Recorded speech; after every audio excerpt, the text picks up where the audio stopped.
Welcome to another edition of Northern Transmissions. Thank you very much for listening.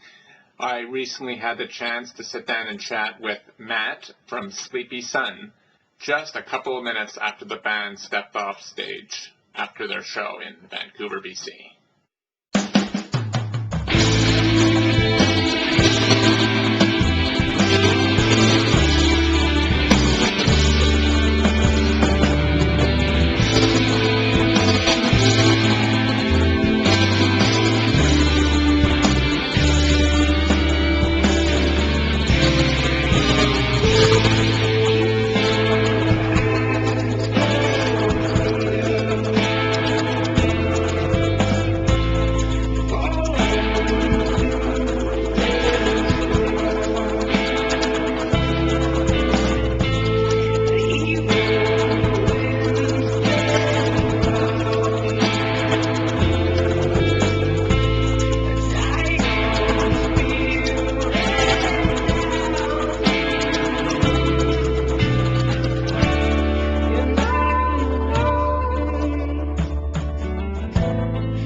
And that was Sleepy Sun with the track Open Eyes off the 2010 album Fever on the ATP label. I asked Matt a little bit about the songwriting process, as the band has so many influences that it draws upon.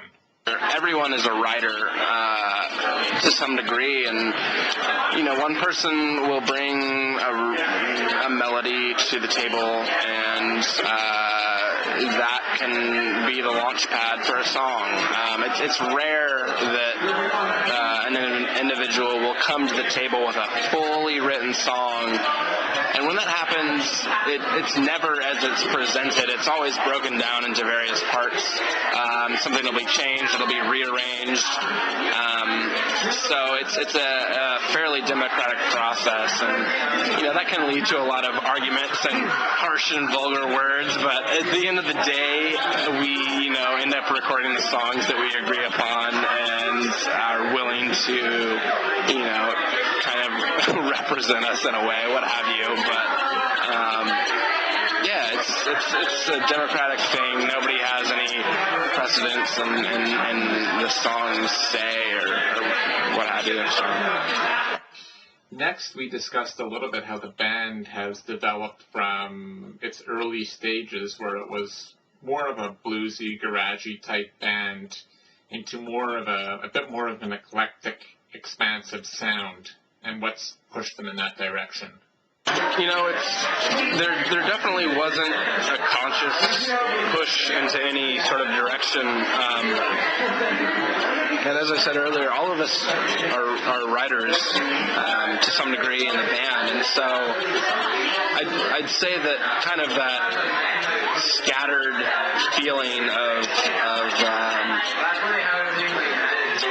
song arrangement comes from all of our eclectic taste in music, and kind of trying to figure out how to appease everyone and present a coherent piece of work. You know, you can smash a whole bunch of things together and come up with a song, but you know, at the end of the day, we're trying to make something somewhat listenable, which oftentimes ends in shouting matches and arguments, but it somehow works itself out, and we end up with a piece of work that we're happy with. Otherwise, we don't record it or we don't release it. You know, it's you know, a lot of the times when we try to force an idea into a song or try to push it into any one direction, it just those are the ones that end up in shambles and not usable. It's got to be an extremely fluid, organic experience, and those tend to be the better songs. Hi, this is Charles. Thanks again for listening to Northern Transmissions. I'm chatting with Matt from Sleepy Sun. And next we chatted a bit about their relationship and how they got together with ATP Records. You know, ATP has been very wonderful to us. When we self-recorded Embrace, and I think it was the very beginning of 2008, and we moved into San Francisco, got, you know, full-time jobs, rehearsing at night, et cetera, et cetera. They became interested in us through our booking agents, and they fell in love with the record. They ended up more or less kind of signing us before they had even really heard us play live. We went to South by Southwest and signed a contract with ATP for that record. This was kind of like right when we started touring full time, and then after that South by that we signed with them for Embrace, we went up to Vancouver to record Fever. And you know, Embrace ended up being a very good record for us, and it allowed us to tour pretty consistently, and recorded Fever, and then you know, pretty much a year from the date ATP released Fever, they were into that as well. In terms of the label, you know, they're very much oriented to throwing on their festivals, which is, I would say that those are probably some of the, at least top like 3 festivals that we've ended up playing in our career as a band. I mean, they're very quirky and amazing, and they get these wonderful bands to somehow reunite to play awesome shows. You know, and actually that very first ATP that we played in Minehead was the Sleep reunion tour, and I remember living in San Francisco and reading about this. We're huge fans of Sleep, and we heard about this reunion tour, and we were of course like, oh my god, how do we fly out to England to go see Sleep play again? And then we ended up being offered to play that festival. So that was more or less a dream come true in terms of playing with bands that are very, very into. to. So they've helped us so much. We've played many of their festivals. Deb and Barry are wonderful people. They work themselves to the bone. So if you can go to any of those festivals, Minehead, New York, don't hesitate. You're going to kick yourself in the pants for skipping out on that. Next, we talked about recording and touring with the influential artist Uncle. Yeah. So Uncle, no, that's all right. So we were contacted by the Uncle Camp when we were recording Fever, and they were into our record. They had heard Embrace, and they were into that. So they more or less pitched us these bed tracks of bass and drums to kind of see what we were willing to do with them. And this was middle of us touring pretty nonstop for about 2 years, and so this was kind of in the middle of touring pretty hard, and we were given the tracks, and then we sort of had to figure out what we could do with them while we were on the road, and then we were off from touring and put everything together as best as possible. They ended up using the track that would end up being Follow Me Down for their single, and we did another track that has yet to be released. I'm not really sure what they're doing with it. We've talked to James Lavelle a few times about additional collaborations when we were on tour with him, but we haven't solidified anything. As far as touring with them, we did, I think, about 3 shows. It was Los Angeles at the El Rey, San Francisco at the Regency Ballroom, and in Mexico City. I can't recall the name of the venue now, but they were very fun people to work with. In terms of collaborations, we've never done anything like that before. Kind of the idea of somebody just presenting a more or less rhythm track, and you have to figure out what you want to do with that. We've never done that. It's all been democratic, as I was saying earlier. It's a lot of push and pull, but to have just bass and drums and then kind of figure out what you want to do, and Brian ended up doing more drums on top of that, and we just more or less threw a lot of different ideas at them and just kind of let them edit and figure out what was a workable thing for them. So it was very good. I had a great time with those guys. Okay, let's listen to another song from Sleepy Sun. This is a live version of the song Marina, which also is on their 2010 release, Fever. You can download the live version of this track absolutely for free on their website.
Matt from Sleepy Sun.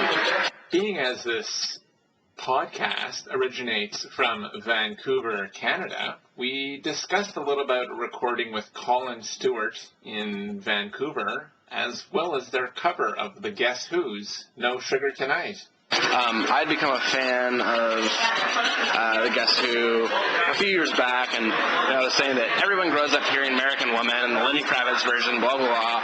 But when you listen to those records in their entirety, singles aside, I mean, they're extremely good records. So we had sort of immersed ourselves in this, and more or less we were rehearsing for a tour, and I learned how to play No Sugar, and I spoke with Evan, and we kind of sat around in a room for a half hour, figured out the chord progressions, the transitions, et cetera, and we brought it to the table and said, let's do this. Do you want to do this? And everyone was into it, so we got it together, and we actually ended up playing that song with the Austin City Children's Choir, and that was really, really fun. That was for the last South by that we played about a year ago. We didn't play this year, but the year prior to that we were in the mix, and we ended up giving them more or less a few songs that we were interested in playing with the kids, and before the South by Southwest, we rehearsed in a church for about 2 hours, and it was completely mind-blowing. These kids just showed up, and obviously their instructor had really drilled them with these songs, and all the kids were extremely into it, and we showed up, and those kids were more well-rehearsed than we were at the time. They were spot on. They just threw over these harmonies that were completely mind-blowing. It sounded wonderful, and it added a lot to that song, so I'm glad we got that worked out with them. Tell me how you ended up working with Colin Stewart, because he's worked on a wealth of your material, your last 2 albums. How did that relationship form? Yeah. Basically, we had become fans of a lot of bands that he had produced and worked with before. With Cave Singers and Black Mountain, we had become huge fans of those records, and more or less we ended up just contacting him, and he was extremely reciprocative to getting us into the studio. It was kind of, all right, you guys are an American band, you're an American band, it's going to be, I understand you have this certain schedule, I can move some of the local acts around to figure out what works best for you. So it was actually great. We had ended up, most of us went to UC Santa Cruz. We finished up school, and had all this material. We went up to Canada. He had, made room for us, and ended up recording Embrace in early 2008. And prior to that, we had done a few EPs with him. I guess we must have been, 19 or 20 at that time, but we've worked with him a lot, and Colin, I can't speak highly enough of him. He's just as much of a psychologist as equally as a producer and engineer. He's, he understands how to pull the best things out of musicians, and I can't speak highly enough of him because of that. So he came out tonight. I think we're actually going to stay at his place tonight. So thanks, Colin, if you're hearing this. I'll see you. I'm going to be on your floor. I finally had to ask Matt about all the great reviews the band has received for its music. I don't pride myself on what somebody else's opinion is of our music.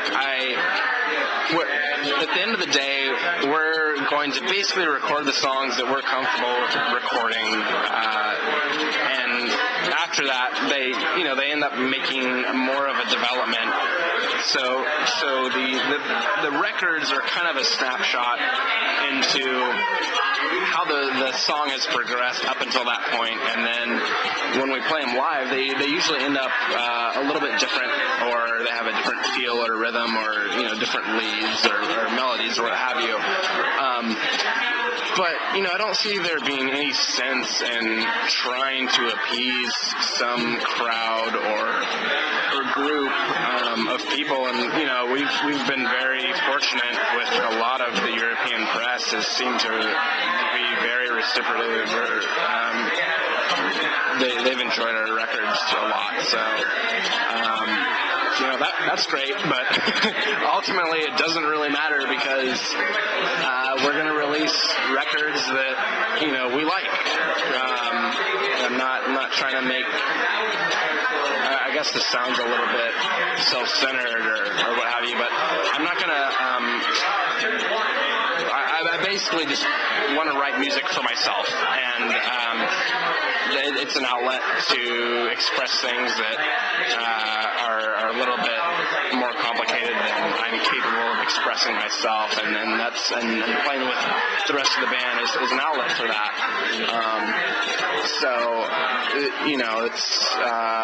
We're happy with what we've done so far.